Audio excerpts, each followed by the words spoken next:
नमस्कार दोस्तों, स्वागत है आपका हमारे चैनल दी फैक्ट्स बकेट पर।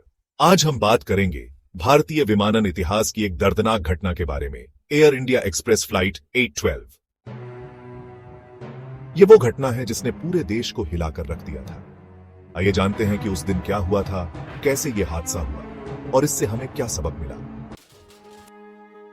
22 मई 2010 ये तारीख भारतीय विमानन इतिहास की सबसे दुखद घटनाओं में से एक बन गई। दुबई से मंगलुरु आ रही एयर इंडिया एक्सप्रेस फ्लाइट 812, जिसमें 166 लोग सवार थे, 160 यात्री और 6 क्रू मेंबर्स।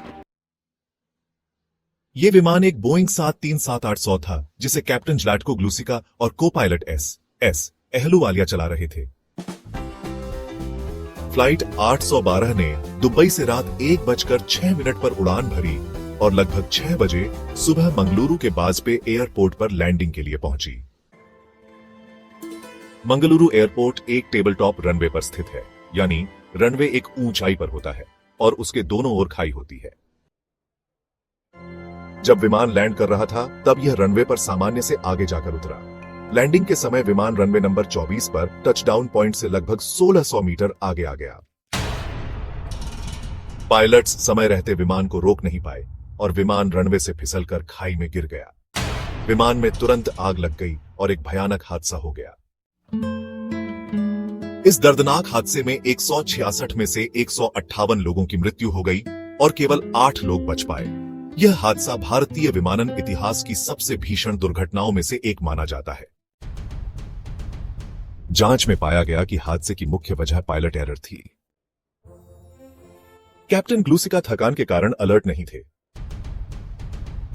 उन्होंने गो अराउंड फिर से उड़ान भरने की चेतावनी को नजरअंदाज किया।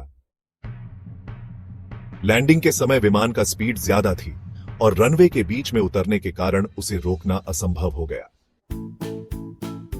इस दुर्घटना के बाद एयरपोर्ट्स की सुरक्षा और पायलट ट्रेनिंग पर विशेष ध्यान दिया गया।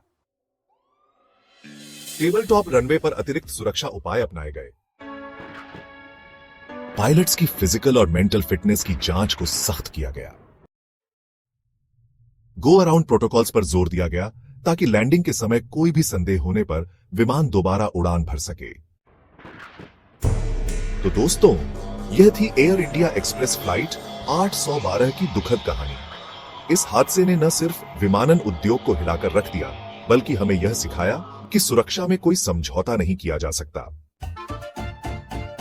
अगर आपको यह वीडियो जानकारीपूर्ण लगी हो तो इसे लाइक करें, अपने दोस्तों के साथ शेयर करें और हमारे चैनल द फैक्ट्स बकेट को सब्सक्राइब करना न भूलें। धन्यवाद, फिर मिलेंगे एक नई कहानी के साथ।